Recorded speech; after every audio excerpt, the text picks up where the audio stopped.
Gold की rally थमने का नाम नहीं ले रही और $4,000 प्रति ट्राई ऑन्स के पार भाव पहुंच चुके हैं। सोने के दाम 6, 8 और $10,000 तक पहुंचने के कयास सामने आ रहे हैं। वैश्विक अनिश्चितताएं पहले की तरह बनी हुई है और सेंट्रल बैंकों की खरीद यथावत है।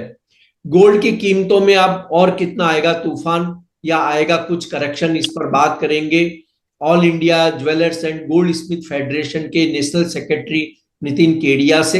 मैं हूं कमल शर्मा। नितिन जी, आपका स्वागत है मोलतोल में।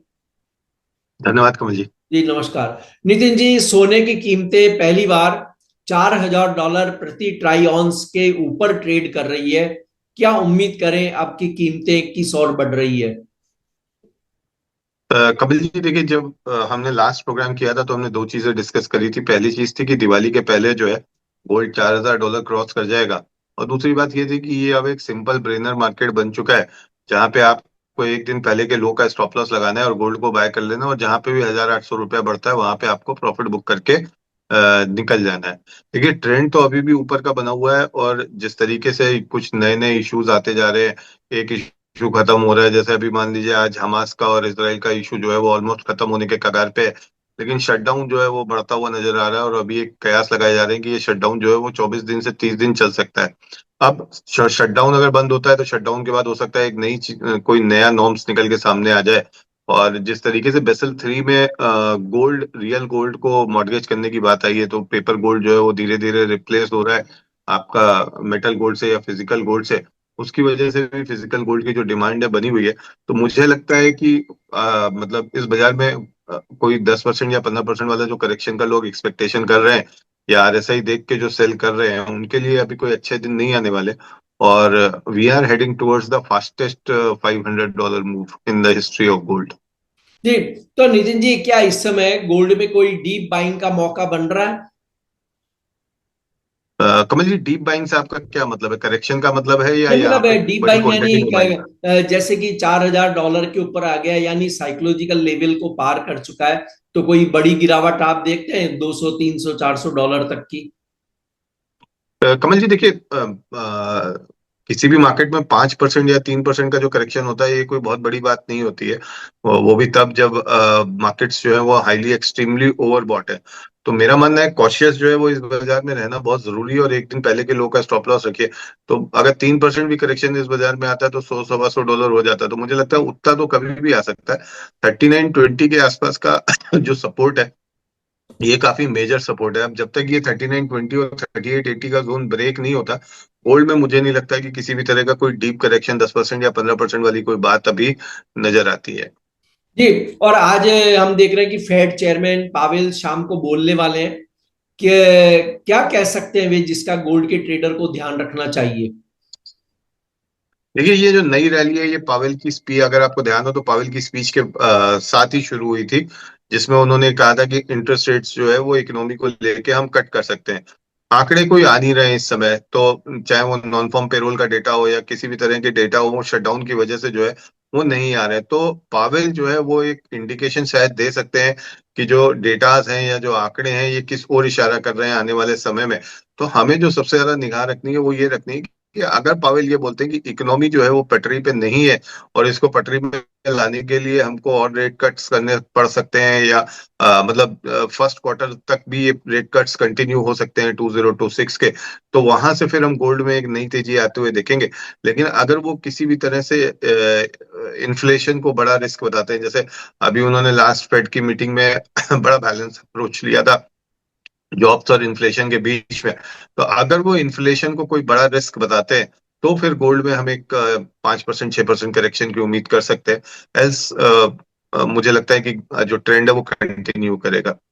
और देखिए नितिन जी, गोल्ड के प्राइस लगातार ऊपर की ओर जा रहे हैं, लेकिन हम देख रहे हैं कि कुछ विश्लेषक ये बार बार कह रहे हैं कि इसमें जोरदार गिरावट आएगी। तो और ये जो वो बात कहते हैं उसको गोल्ड हर बार फेल कर रहा है। हम ये मान भी लें कि आगे चल करके गोल्ड के प्राइस गिरेंगे, ठीक है, करेक्शन भी आता है, गिरावट भी आती है, लेकिन आज जो हो रहा है, ट्रेंड के साथ ट्रेड तो करें। क्योंकि अगर कोई आज ट्रेंड के विपरीत ट्रेड कर रहा है तो भारी घाटे में भी जा रहा है। ऐसे जो सलाहें बाजार में आ रही है उस पर आप क्या कहना चाहेंगे? देखिए कमल जी, एक हमारी पुरानी कहावत है, कही गई है, जन्म के बाद मृत्यु ये जो है वो अटल सत्य है। और मृत्यु के बाद जो है पुनर्जन्म जो होता है वो भी एक अटल सत्य है कि पुनर्जन्म होता ही होता है।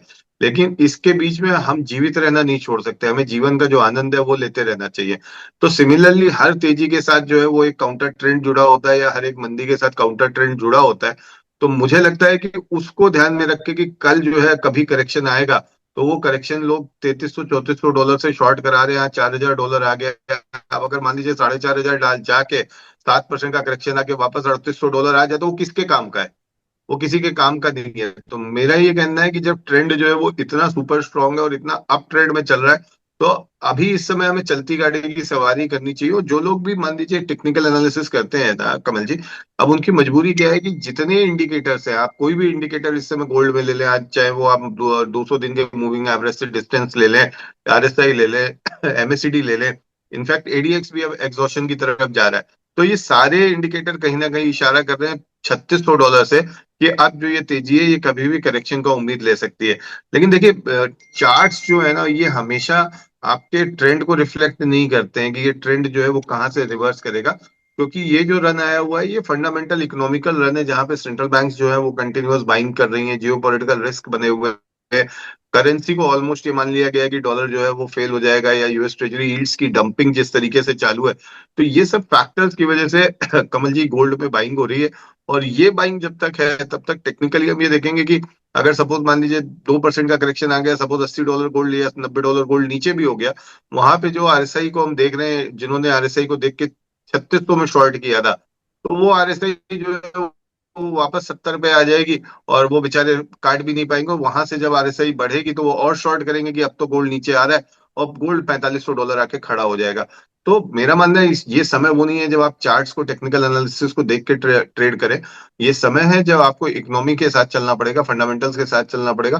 शॉर्ट तब करिए जब कोई भी सेंट्रल बैंक की बाइंग जो है वो कम होती है, या हमें ऐसा कोई इंडिकेशन आता है कि क्रिप्टो को जो है वो एक स्ट्रैटेजिक पेयर बनाया जा सकता है या स्ट्रैटेजिक इन्वेस्टमेंट बनाया जा सकता है। जब तक गोल्ड का कोई ऑल्टरनेटिव नहीं आ रहा है कमल जी, मुझे लगता है कि गोल्ड जो है ये बाय ऑन डिप्स का ही मौका देता रहेगा।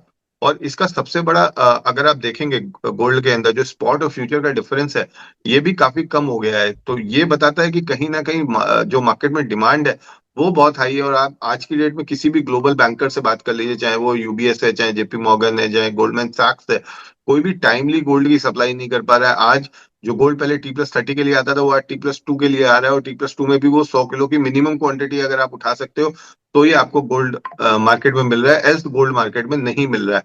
तो इस तरह का जो सप्लाई क्रंच बना हुआ है, तो उसको देखते हुए मुझे लगता है कि अभी गोल्ड में जो तेजी है वो बनी रहनी चाहिए। अब ये तो हो गई कमल जी फंडामेंटल वाली बात, ये बात हो गई टेक्निकल वाली बात। और जैसा कि राकेश जी जो है वो, आप वेटरन हो, आपको पता है कि राकेश जी जो है वो हमेशा कहते रहते थे कि इस तरह की तेजी में हमेशा फंडा का मेंटल बन जाता है। देखिए मार्केट्स में ना इजी मनी नहीं होता है कमल जी, वो जिस तरीके से इजी मनी बन रहा है इस समय गोल्ड में, उससे कहीं ना कहीं डर तो लग रहा है कि इतना इजी मनी कहीं नहीं होता है कि मैंने आया सुबह गोल्ड बाय किया, शाम को 1 किलो के ऊपर लाख रुपए अंदर किए और घर जी। हो गया रात को। तो इतना इजी मनी नहीं है। तो मुझे लगता है स्टॉप लॉसेस जो है ये बहुत इंपॉर्टेंट है, स्टॉप लॉस के साथ में ट्रेड करें, बिना स्टॉप लॉस के ट्रेड ना करें। जी, और भारतीय रुपए में गोल्ड के ट्रेडर को आप क्या सलाह देंगे? किस लेवल को ध्यान में रखकर कहाँ मुनाफा वसूली करे, या स्टॉप लॉस क्या मेंटेन करना चाहिए? देखिए मुझे लगता है कि अभी चलिए मैं अभी आपके सामने चार्ट खोल लेता हूँ।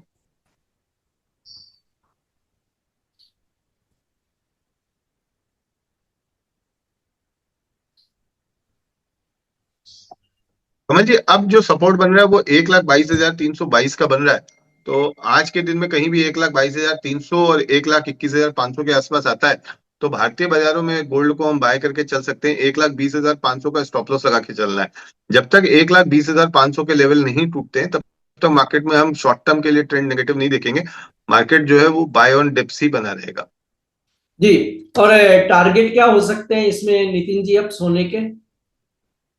देखिए टारगेट्स की अगर मैं बात करता हूँ, जी। तो पहला टारगेट 1,23,500 का रेजिस्टेंस है, वो अगर क्रॉस कर लेता है तो 1,24,800 तक के टारगेट बन रहे हैं, 1,25 तक के। जी। और चांदी की कीमतें भी देखिए नितिन जी, 2011 के बाद पहली बार $49 प्रति ट्राई ऑन्स को पार कर गई। क्या ओपिनियन है आपका चांदी पर, और भारतीय रुपए में जरूर बताएं, ताकि जो इंडिया में ट्रेड करते हैं लोग, उन्हें वो सीधा सीधा समझने में सहायता मिले। हमें जी पिछली दिवाली वाले दिन या दिवाली के जो 2-3 दिन थे उसमें चांदी ने 8 से 10% का करेक्शन दिखाया था। और चांदी में कभी भी 8 से 10% का मूवमेंट जो होता है वो बहुत इजी होता है, वो पॉसिबल होता है। तो यदि आप फ्यूचर्स में ट्रेड कर रहे हैं और आपके अंदर 10 से 12% की वोलेटिलिटी को सहन करने की क्षमता है, तो ही आप इसमें ट्रेड करें चांदी के अंदर। एल्स आप फिजिकल के अंदर इन्वेस्टमेंट करके चलें, फिजिकल मार्केट से चांदी के बाहर लेके चलें। मुझे लगता है कि आप जो हमारा टारगेट है हम उसमें बहुत ज्यादा कॉन्फिडेंट है कि 31 दिसंबर तक जो है हम 2 लाख रुपए के आसपास के लेवल्स जो है वो चांदी में हम देख लेंगे। तो this is the right time to go for investment in silver.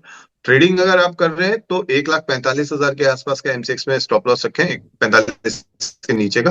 नीचे में 1,47 1,48 तक के जो लेवल्स हैं वहां पे हम चांदी को बाय करके चल सकते हैं। फ्यूचर्स मार्केट में अगर हम देखें तो फ्यूचर्स मार्केट में जो सिल्वर है वो काफी डिस्काउंट में चल रही है। स्पॉट फ्यूचर जो डिस्काउंट है ये काफी बढ़ चुका है, क्योंकि मार्केट्स में सिल्वर की जो डिमांड है यूएस मार्केट्स के अंदर या कैनेडियन मार्केट्स के अंदर वो काफी हाई चल रही है।